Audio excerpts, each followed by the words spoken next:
This video is only for information purpose. तो अगर आप लोग भी चाहते हो कि आप लोग एक मुश्त जमा राशि करो निवेश और उसके बाद आप लोगों को हर महीने एक फ़िक्स रकम मिले, तो ऐसा पॉसिबल है।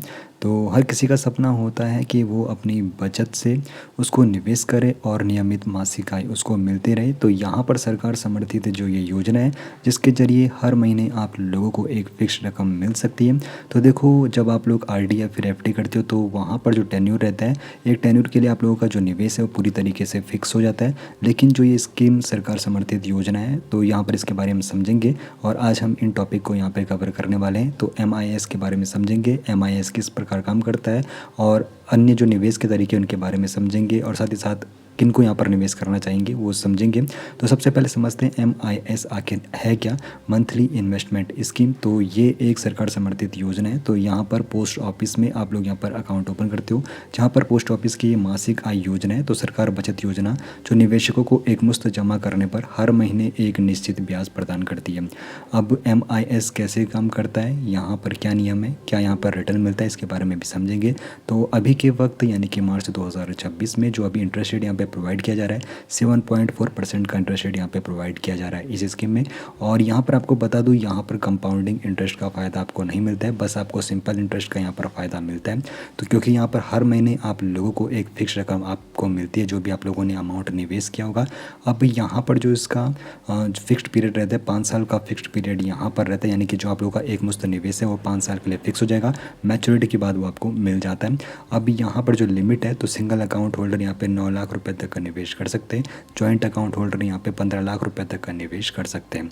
अब किसी को अगर रुपए निकालने, तो पहले 1 साल कोई भी यहाँ पे विड्रॉल नहीं कर सकता है। 1 से 3 साल के बीच अगर किसी को अपने रुपए निकालने, तो उसके मूलधन पर 2% का जुर्माना लगता है। और 3 से 5 साल के बीच अगर किसी को अपना रुपए निकालना है, तो मूलधन पर 1% का जुर्माना लगता है। तो MIS और अन्य निवेश के बारे में हम यहाँ पर समझेंगे। उसके बाद फिर यहाँ पर आप लोग कंपैरिजन के बाद देख सकते हो। तो अगर इसका कंपैरिजन करें हम यहाँ पे SC SS से, जो कि वरिष्ठ नागरिक बचत योजना है, तो वहाँ पर इंटरेस्ट रेट ज़्यादा देखने को मिलता है MIS की तुलना में। तो देखो, MIS और यहाँ पर जो SC SS है, तो यहाँ पे पूरा कंपैरिजन आप लोग यहाँ पे देख सकते हो। SC SS वरिष्ठ नागरिक के लिए होता है, जिनकी उम्र 60 साल से अधिक होती है, यहाँ पे इंटरेस्ट रेट ज़्यादा है। लेकिन पोस्ट ऑफिस MIS जो स्कीम है, 18 साल से उम्र जिनकी अधिक है वो कोई यहाँ पे अकाउंट ओपन करा सकता है। अब देखो, म्यूचुअल फंड के बारे में भी लोग सुनते हैं कि म्यूचुअल फंड में निवेश करना चाहिए, लेकिन जो सेवानिवृत्त लोग हैं तो वो अपना पैसा जोखिम में नहीं डालना चाहते। इसीलिए अगर उनको फिक्स रकम हर महीने चाहिए, तो MIS स्कीम या फिर SC SS स्कीम उनके लिए बेहतरीन रहती है। तो एक स्मार्ट और हाइब्रिड रणनीति के बारे में भी समझ लेते हैं, किस प्रकार आप लोग अपनी पूंजी को सुरक्षित रख सकते हो और रिटर्न आपको यहाँ पर ज़्यादा मिल सकता है।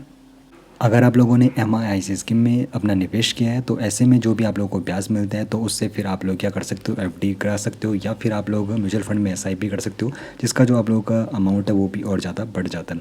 अब यहाँ पे कंपैरिजन करके मैं आपको बता देता हूँ। तो यहाँ पर अगर आपको जो ब्याज मिल रहा है, अगर आप लोग उसको कहीं पर निवेश नहीं करते हो, तो आपका जो लगभग अंतिम कॉर्पस होता है 20 लाख 55 लाख के करीब होता है।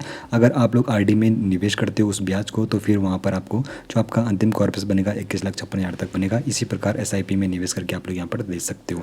अब यहाँ पर किसे निवेश करना चाहिए MIS स्कीम में, तो ये भी समझ लेते हैं। तो देखो, जो रिटायरमेंट का प्लान कर रहे हैं या फिर जो रिटायर्ड लोग हैं, तो अगर उनको हर महीने एक फिक्स्ड इनकम चाहिए, तो वो लोग यहाँ पर निवेश के बारे में सोच सकते हैं, जहाँ पर एक फिक्स्ड इनकम उनको मिलती है और मासिक जो उनके खर्चे होते हैं उनका वो यहाँ पर इस्तेमाल कर सकते हैं उस पैसे का। बाकी एक सवाल यहाँ पर जरूर रहेगा, तो एक सुरक्षित मासिक आय आपके वित्तीय लक्ष्यों को कैसे सहारा दे सकती है, कमेंट में बताइए।